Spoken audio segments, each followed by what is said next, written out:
Hello, I'm Waqar Rizvi, and this is Scope. Now, by now, Bennett and Biden were meant to have already met, but of course, because of the Kabul attack or the attack at Kabul airport, that has been delayed. And as this show goes to air, they may have already met. Nevertheless, we want to discuss if Bennett will be able to succeed in his mission to present a plan that he seeks to present to President Biden about Iran more specifically, and just overall about Israel-U.S. relations in that context and beyond. We're going to put these questions and more to our esteemed panelists who are joining us today. We're joined by Dr. James Russell, who's an Associate Professor of National Security Affairs at the Department of National Security Affairs at the Naval Postgraduate School. He's joining us this morning from Monterey, California. Joining us from Narberth, Pennsylvania is Dr. Lustick, who is a Professor Emeritus of Political Science at the University of Pennsylvania. He's also the author of Paradigm Lost, Two-State Solution to One-State Reality, And we're joined from Bradford in West Yorkshire by Dr. Christoph Bluth, who is a Professor of International Relations and Security at the University of Bradford. Christoph, Ian, and James, thank you to all three of you for taking your time out of your busy schedules to join us today. James, I'd like to start with you. So I would think that maybe in the context of what is happening in Afghanistan, do you think maybe it's ill-timed for the Israeli leader to be trying to pressure the U.S. administration over Iran? I mean, it seems at this point that would not be a first priority for the U.S. administration. Tactical sense, of course, that's absolutely right, that the Biden administration is consumed with the ongoing crisis of the evacuation in Afghanistan. But of course, the visit, I'm sure, has been scheduled for quite some time now. And the issues, of course, on the plate between Israel and the United States are not going to go away. And I'm sure that President Biden will be prepared to discuss them in detail as soon as he, has done what he needs to do in his role as Commander-in-Chief to ensure the safety of U.S. troops and airmen that are involved in the evacuation in this horrific crisis that we've been watching unfold over the last week. Christoph, what are your thoughts about the Iran factor in all of this, right? I mean, that seems to be, I keep bringing that up because that's what Israeli media and the Israeli leader himself have mentioned in the lead up to this meeting. I'm sure there are other issues as well on the table, but do you think that that he'll succeed in convincing Biden not to re-enter the deal, not to say that there's a guarantee in that regard anyhow? I think that the Biden administration has a clear policy on this, and I think they will try, if they can get acceptable terms, to re-enter the JCPOA, partly because the Israelis don't have a really convincing method to prevent Iran from becoming a nuclear state if it really wants to become a nuclear state. The Americans, I think, have ruled out for some time that airstrikes could ultimately do the job. They might extend the time period perhaps for a while, but they will not prevent Iran if it's really set on becoming a nuclear weapons power. So I don't think that will be successful. But what is important also is that the United States takes much more decisive action against the Iranian-backed militias inside Iraq. And Biden has shown some determination to do that by targeting the militias in Syria, but more work on that needs to be done. And it'll be interesting to see if anything comes out of this meeting. Ian, not too long ago, when Netanyahu and Trump all were really happy about the United States walking away from the deal, there were some former Israeli national security officials and intelligence officials as well that came out and said, no, actually, the deal is a good thing for the region. I wondered then, what do you make of that division within Israel's own establishment, be it that these are former officials, and secondly, how much does that influence what kind of a meeting may happen, if at all? You're right. The Israeli security establishment never was really aligned with Netanyahu's hysterical concerns and warnings about this being 1938 and Iran is Nazi Germany and the imminent threat of a nuclear attack. This was not a message coming out of the Israeli security establishment. They never considered an Iranian nuclear attack to be of the threat. What is the threat in Israel is the idea that Israeli aircraft and other uses of force in the Middle East will no longer be able to be used without risk if the Iranians have a credible nuclear option of any kind, because you can never know where the escalation might lead. And that's scary to Israel because it's been able to use its qualitative edge over in Lebanon and Syria and Gaza and elsewhere without suffering any worries about what the result of the use of that force would be. So there is an issue, and Bennett will come to the United States, not so much trying to keep the United States from negotiating a deal with Iran, which the Iranian government right now is doing a pretty good job of preventing, but shifting their focus perhaps not to airstrikes, but to some kind of deterrent presence in the Persian Gulf,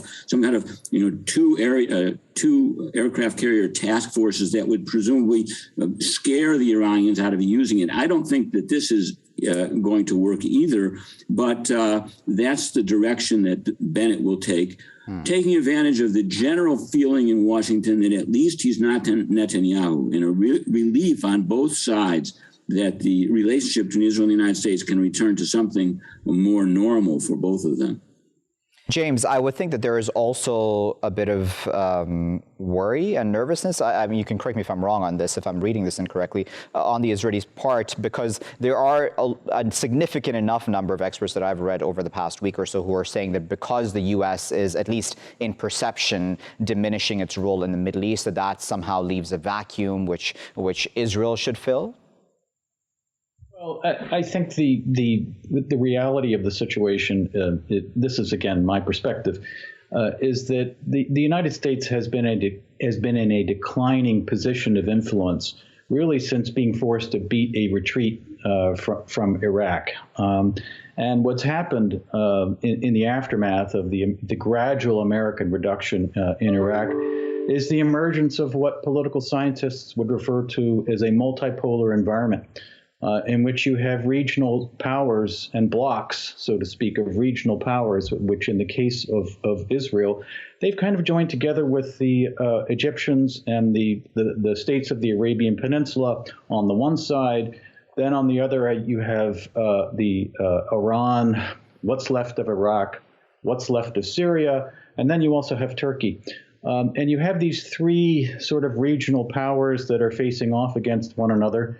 And frankly, this is sort of proceeding just as, again, as political science would suggest that it should, which is that the outside power is in a position of declining influence, and the regional states are taking up the sort of, they're filling the space, if you will. It's interesting that the Israelis in particular have had these historic differences with the Sunni Arab states, but the fact is they find common cause together in the face-off with the Iranians, and I don't see this changing anytime in the foreseeable future. And I see the United States again in this position of sort of declining strength. And as one of the previous, or maybe it was you that mentioned, the potential request for the United States to maintain some sort of sizable residual force, whether it's a collection of aircraft carriers or more troops on the ground. The strategic reality, I think, from the perspective of the United States, is that the attentions of the United States are shifting to the Indo-Pacific. They're shifting to the great power competition or great power rivalry, if you will, with China and Russia. And there's a feeling, I think, in Washington that the United States has been overinvested in the Middle East. And what has it got to show for this overinvestment? Really very little. So the Bennett sort of Biden meeting, one of the other commentators referenced this. There's no way to sort of gloss over the fact that the differences between the United States and Israel are pretty fundamental on the nuclear deal, on the Palestinian question, and there's no amount of improvement in dialogue or tone that can paper these differences over. I'm glad you brought that up, James, about the Israel-Palestine question, because I wanted to ask you about that, Christoph, as well. That doesn't seem to be on the agenda, at least from the Israeli side. But I mean, I would think that that still is an issue, or maybe it isn't, in fact, that is important for the U.S. establishment. I mean, that seems to have been, at least for a very long time, the overarching issue of instability in the Middle East. I mean, is that now sort of on the back burner for now? Well, obviously, the recent events in Gaza were seen very critically in the United States, and the issue of Israeli settlements continues to be an irritant. But I don't think that the United States is in the position, although there's continued support for the two-state solution, the United States is not in the position of pressing for a particular change or progress in this particular issue. So I don't see much happening there. But I think the question of Iraq still remains very important, and that was mentioned by the previous speaker, which is that if the United States withdraws from Iraq, then there is a danger that Iraq falls even more fully into the orbit of Iran. And there could be further instability in the region with still 30,000 ISIS fighters in the northern area of Iraq and Syria. So this is an important issue that Biden has to address. Ian, I'm glad that the guest brought up Iraq, because Iraq is in fact hosting, as we're going to air with this program, is going to have hosted, I think, by this time, the summit that it is hosting, when the invitee list is quite long, including the Saudis and Iranians, and there's been talk about rapprochement between those two sides as well behind the scenes, especially in the wake of diminishing U.S. role and probably other reasons that are bringing them together. Is the region, do you think, set for them some sort of rapprochement overall? I mean, do you think the region will just pick itself up, include the Israelis or exclude the Israelis? I mean, how do you see that? Well, I'll respond to that question, but I'd like to go back just a second to the question of Israel and the United States and the Palestinian question.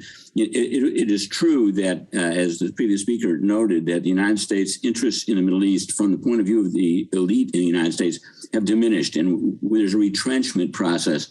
But what has always driven American policy toward Israel has nothing to do with foreign policy, national interest, it has to do with domestic politics.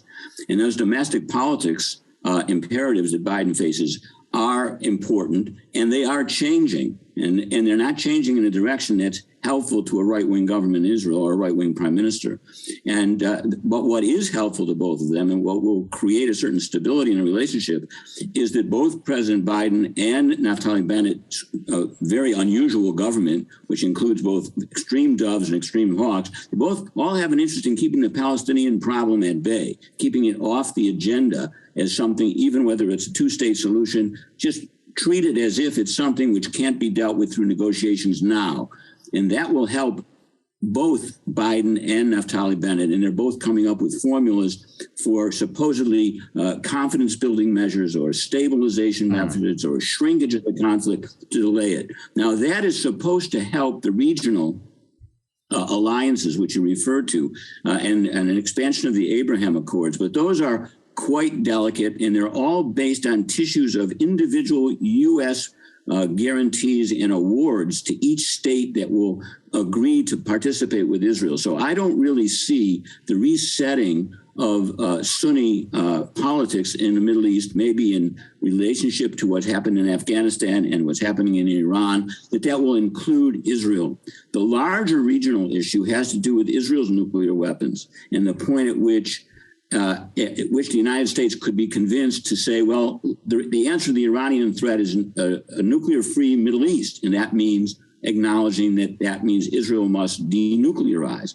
Well, when we see discussion of that issue, we will know that there is a regional possibility of Israel participating with the Sunni majority in the region. Okay, so James, give me your viewpoint on the kind of president Biden is, right? Yes, he's distracted right now with Afghanistan, and that's a fair distraction to have, considering the U.S. priorities in that regard, both for its own service members and others. But I mean, when it comes to the issue of Israel itself and Israel-Palestine even, under President Obama, right towards the end of his second tenure, there was, Obama made some stronger stances, right? Not necessarily pro-Palestine, but just stronger stances towards Israel in that regard, indicating possibly that there was a shift happening. But then we had Donald Trump come in, who was very pro-Israel. Is that relationship changing when it comes to that one topic? when you say that one topic, you mean the Arab-Israeli dispute? Yes, you mean, yes, that's what I mean. Yes. So this is one of the, of course, the reasons why the Israeli Prime Minister is in Washington, which is to try to ensure that they don't see, that is to say, the Israelis don't see the same pattern of interactions that characterized U.S.-Israeli relations in the Obama administration, in which, of course, Biden was the vice president, in which it was obvious that Obama distanced himself, particularly from Netanyahu, and was not in favor of Israeli continued settlement activity, for example, on the West Bank, among other things. I guess I get back to the sort of the previous sort of statement, which is that I see Biden as there are these deep differences with the Israelis, deep differences over for example, the two-state solution, which some commentators would suggest that is all but impossible. But Biden has said he thinks the Palestinians should have their own state. The Israeli prime minister has said that's not going to happen on his watch. He said that there are not going to be negotiations on his watch, which means that the problem just continues to fester. And as one of your previous commentators suggested, which is absolutely true, of course, is that the domestic politics which the American-Israeli relationship is nested in, of course, is changing on the Democratic side in particular, where you have the progressive wing of the Democratic Party, which is not enamored of Israeli human rights abuses and denying millions of Palestinians their civil rights. And I get back to the Bernie Sanders did a really great op-ed in the New York Times. This would have been several months ago, and in which he said the United States had to stop being the apologist for the Netanyahu government. Okay, so Netanyahu is gone, and while he may have been a particularly objectionable figure from the point of view of Obama and Biden, the new government is carrying on exactly the same sorts of policies. Yeah. And so the relationship, what does this mean for the overall relationship? I think that it means that the U.S.-Israeli relationship is under pressure. It's going to change over time. It is, in fact, changing now, as I say, as we speak, simply because the domestic politics, and again, as one of your speakers suggested, the domestic political framework, the nesting of that relationship is really what drives the relationship. It's not strategic considerations in the world or even in the Middle East. So the point is that the relationship is in a period of change.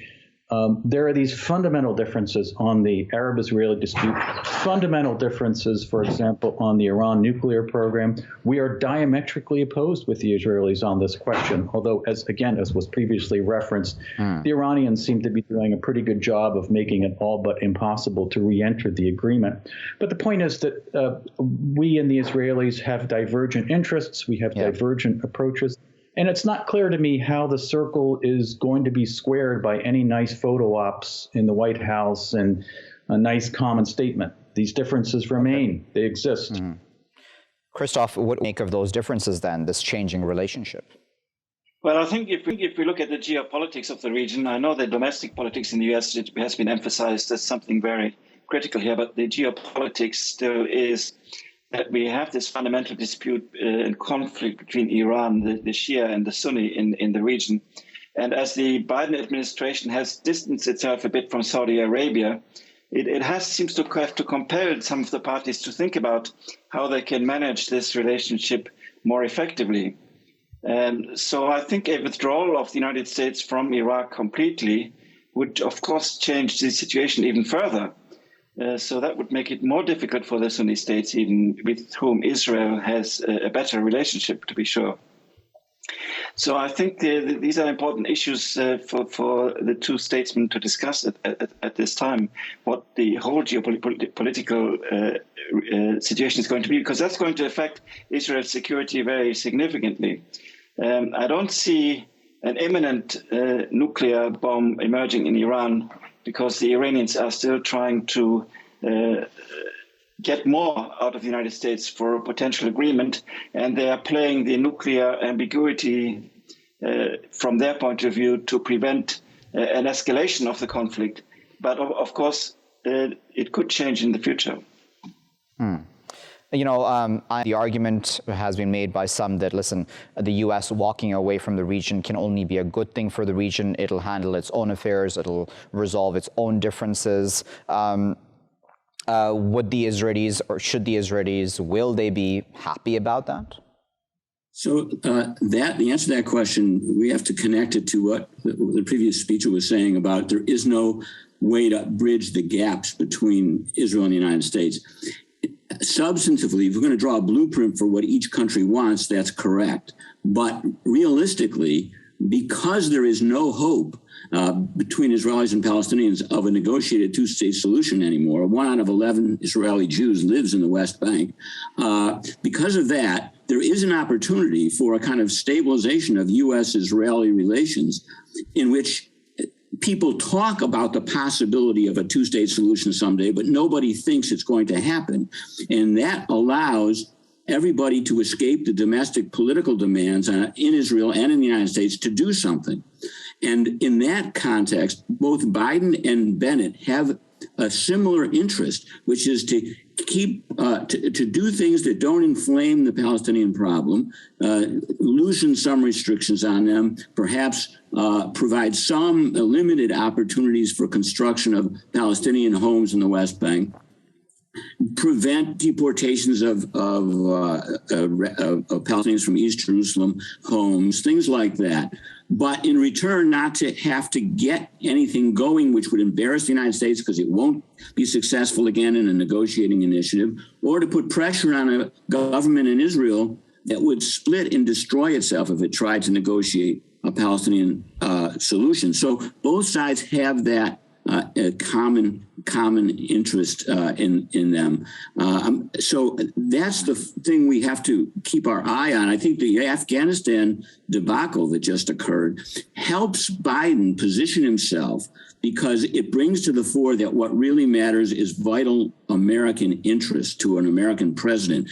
And it will be wrong footing of Bennett to try to say, wait a minute, remember Iran is the real threat, when Iran is a potential ally against unrest in Afghanistan, extreme ISIS rule there. It's not at all clear that the Afghanistan debacle helps the Israelis. I think it helps the United States in its negotiations with Bennett to rearrange the rules of engagement that one another have. And one last point. One of the things that Biden has had over the years with Israel is embarrassment. He goes to Israel and they build a new settlement just to embarrass him. So one of the things that's going to be on the table is assurances from Bennett that he won't be surprising the United States with intelligence, military, or construction of settlement moves. James, I'm going to give you the final word. We have about a minute and a half left. On the issue of Afghanistan, in fact, I'm glad that Ayan brought it up in that fashion, that the potential, at least, one can see this possibly happening if the Iranians play their cards correctly as well, which possibly are not at this point in time. But the Iranians can be of help in keeping some form of stability in Afghanistan, right? And the U.S. may be inclined to then not necessarily have complete diplomatic relations and just be completely friendly with the Iranians, but at least to come to some sort of an understanding. I mean, that would also be nightmarish for the Israelis? Well, it's always been the case that the United States, I say always, certainly in the last several decades, there have been many areas of common interest between us and the Iranians.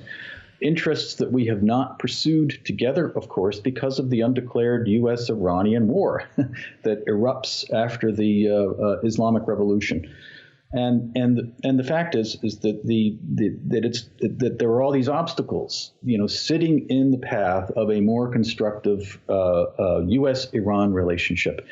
And which exist on both sides. I would have said that for example, the ruling clerical establishment in Iran, for example, is heavily invested in an anti-American, position, and the anti-American, sort of rhetoric that one sees, in Iranian, government-generated sort of messaging.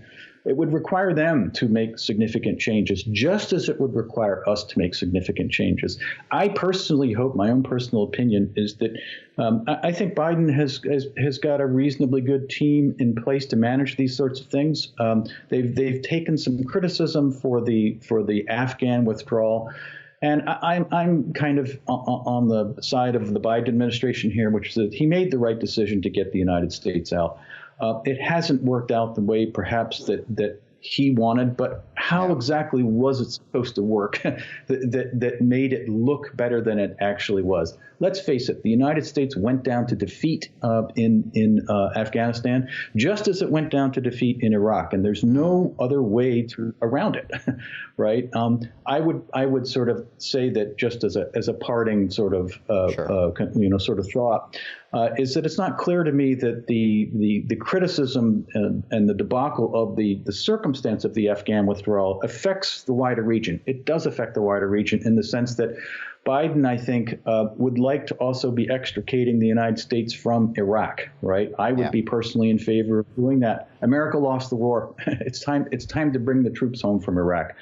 But I think the Afghan, the circumstances of the Afghan sort of withdrawal is going to make it difficult for him to sort of draw down further, which again, in Iraq, it would be good for the United States to try to find some common ground with the Iranians. Again, he's got a good diplomatic team in charge, and I really hope that they work hard to try and build some bridges.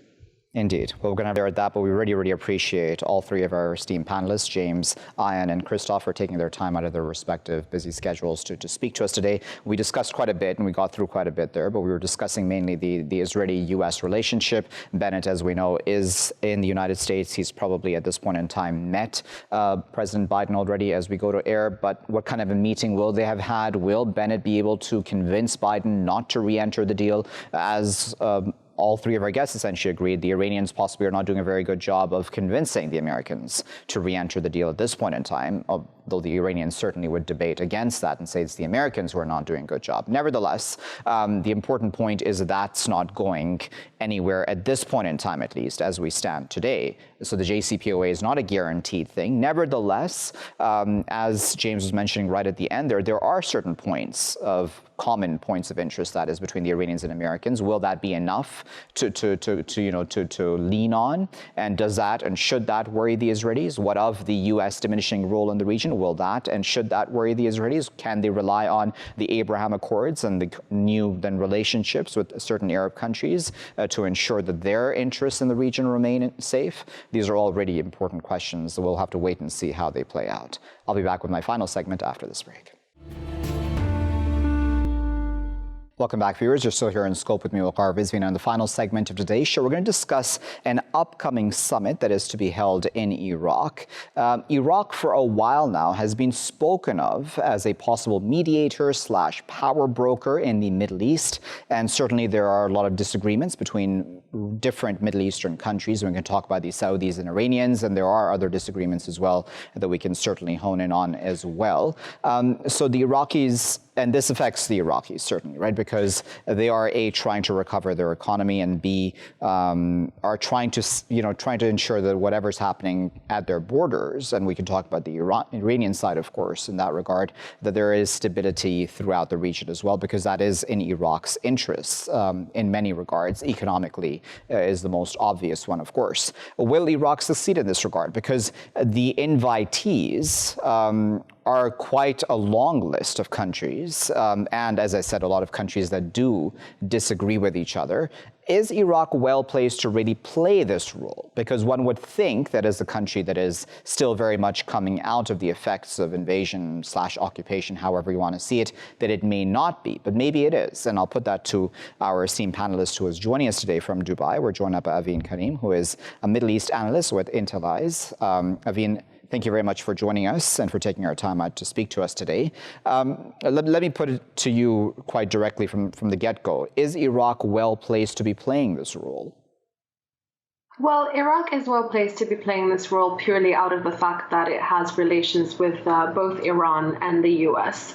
If we look at other regional countries, we have the Gulf states, which are attending the summit tomorrow, as well as Jordan and Egypt. Traditionally, Jordan and Egypt and other Gulf states were quite key mediators between regional powers. However, Jordan and Egypt have sort of declined in this sort of role, and Iraq is the player that can bring both the Gulf states and Iran to discussions. And we've seen this previously in March when Saudi Arabia and Iran held direct talks in Baghdad. So from this point of view, it is well placed to do it. Whether the talks will succeed or not, I think really depends on whether the talks between the US and Iran will succeed in terms of reviving the nuclear deal. Because the key trigger for these talks between Saudi and Iran have been the nuclear talks, which pose a sort of threat to Saudi Arabia because it sees an Iran coming back to the nuclear deal being much stronger than it currently is now. So it needs to seek other allies in the region and needs to de-escalate its own tension with Iran. Otherwise, it will be marginalized if tensions de-escalate between the US and Iran. Though, Aveen, because a lot of people are talking about a diminished U.S. role in the region, and that as being behind the Saudi-Iran talks and this possible attempt by Iraq to bring all these parties together, including Turkey, by the way. Yes, indeed. The US's role in the region has declined significantly. And if there's one thing that we've seen recently in the case of Afghanistan, is it perhaps sends a message, especially to the Gulf states, which are key US allies in the region, that the US is no longer the strong, reliable partner that it used to be. And now each country is seeking to pave its own way within the region. And nowadays, we have to look at the Middle East in a different way. It's no longer a region that is divided along Sunni Shia lines. It is now a region in which each state acts out of its own interests, which is to protect its own national security. And we've seen this with the Abraham Accords last year, as well as Saudi Arabia and Iran moving closer. Turkey has also dropped its quite aggressive foreign policy, which it was adopting a few years ago, and quite interventionist as well. And now Turkey is also seeking a rapprochement with the Gulf states, which it previously alienated. So the decline of the US in the region is definitely also a key trigger, which is bringing all these countries together at the moment.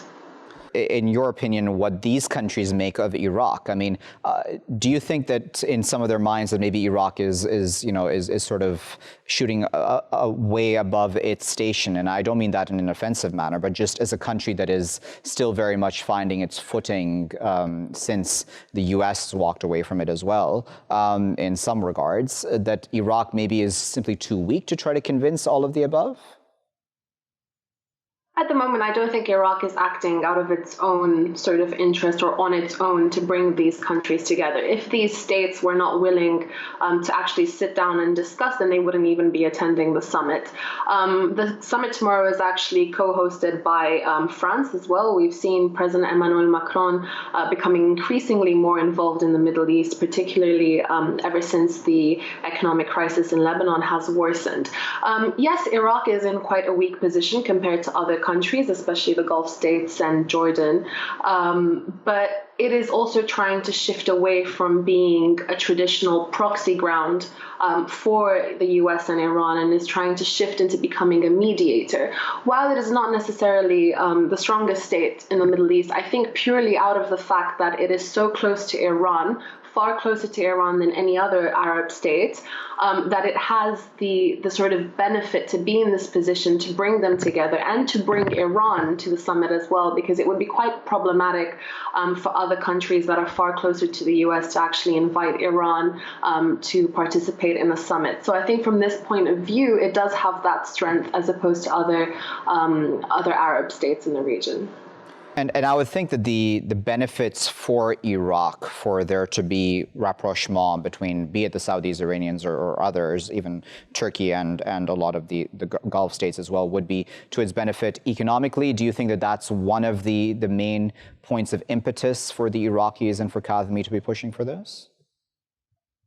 Yes, that's definitely the main reason. And I think another key reason is also to try and move away from being so dependent on Iran and to move away from being in Iran's strong grip. And this is something that Prime Minister Mustafa al-Kazemi has been trying to do ever since he's been in power for over a year now. And the key way to do this is to move closer to Arab states to sort of balance out the Iranian influence and the Arab influence in the country. One thing that predates Academy is actually the talks that existed between Iraq, Jordan, and Egypt, where they've decided to sort of build a pipeline from Basra to Aqaba and to connect Egypt as well to make it to make Iraq less dependent on Iranian supply of electricity or gas. So there are economic advantages for Iraq in terms of hosting this, whether it succeeds or not. And it also places it as a key international player, which sort of moves it away from the traditional perception that Iraq is only involved in conflict and only conflict happens in Iraq, which can then sort of decrease the perception of the hostile environment in Iraq to then further attract businesses and investment in the country itself. You know, I don't want to put you on the spot. I know you're sitting in Dubai, but I wonder around you, what is the mood about this sort of summit and just overall rapprochement? And I'm just going to talk about Iran because I would think that would be the most obvious one to talk about from your vantage point there. Is there a feeling that, hey, this can actually happen, that this relationship can be improved? It's a difficult one because there seems to be a lot of reluctancy when it comes to talking about Iran or improving relations with Iran. But we've seen from Saudi Arabia in the last few months a move towards improving this. And I think it would be a very positive thing for the region if tension would just de-escalate between the key actors in the region.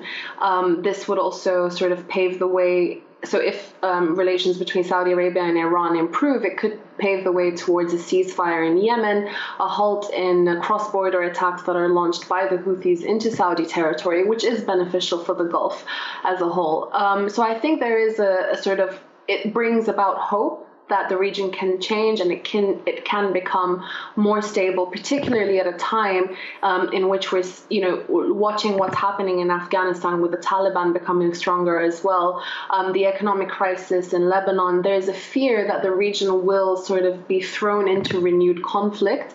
And I think this can be prevented if the Gulf states and Iran work together. And, I'm going to go back to Iraq for a moment. You did mention about what the fault lines are now in the Middle East, and they're not necessarily sectarian as they once may have been, and some would argue still are. But nevertheless, if we run with that, do you think that this sort of a summit is important for Iraq in that regard as well? Because we have seen that sort of violence, and we still have very much that sort of discussion, right, where Iran-backed militias versus in other parts of the countries or other militia groups that may not be Iran-backed necessarily and not necessarily Shia Sunni. I mean, I don't want to get into that divide and deep discussion about that, but I'm just saying overall, is this something that will hopefully resolve those sectarian divisions as well, or is that too lofty a goal? I think it's a separate matter when it comes to each country and its own individual sectarian issues. In Iraq, there's still very much a very strong sectarian mindset, especially in terms of, as you mentioned, Iran-backed paramilitary forces that act out of their own agenda, not necessarily out of Iraq's. There is still very much sectarian tension, a bit of violence as well in Iraq when it comes to Sunni versus Shia. But I think regionally, if we look at it, traditionally, countries used to form alliances based on sect. I don't think that this is necessarily the solution to solving Iraq's sectarian issue or sectarian issues in other Arab countries, because I think that's still very much unique to each country, and it comes from each country's government. Final point then, I want to end up on a positive note if I may. I mean, this is a huge win for Kazemi, is it not? I would think politically, geopolitically, for him to be able to host this event, to have all these people, to have a lot of these invitees accept this invitation? Yes, it is a success for him, and I think it comes at a very good time for him as well, given that there are upcoming elections in October, if they do go ahead according to schedule in Iraq. But also, yes, it does place him in a very good point internationally. He's sort of shown this sort of positivity and optimism and willingness to work towards achieving this ever since he became prime minister.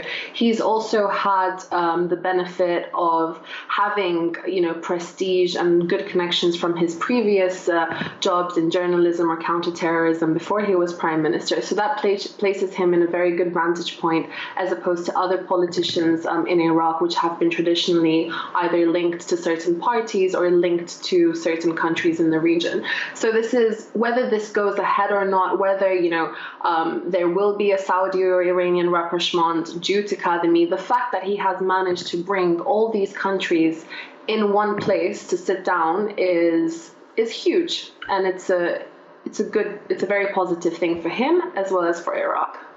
Indeed, but we're going to leave it there at that, Aveen, and we really, as always, appreciate you taking your time out of a busy schedule to share your expertise with us. That was Aveen Karim, who was speaking to us today from Dubai. We were discussing the Iraq summit, which is to take place on Saturday, as this show will be aired. And of course, we're keeping a very close eye on that summit, because we will see if Iraq will be able to succeed in being the mediator. As Aveen there correctly said, we cannot expect there to be, magic that'll happen at the summit, but just the fact that everybody will be sitting around one table, so to speak, that's a huge win for the region as well. So the Iraqis have pulled off something. The Kadhimi has pulled off something here, which I would think not too long ago may have in fact even been unimaginable, that all of these countries that disagree to such an extent that they do, such as the Saudis and Iranians, as well as others, Turkey and others involved as well, that now that this is happening, that Iraq is being given the honor of hosting this in this regard and is taking the initiative to host this,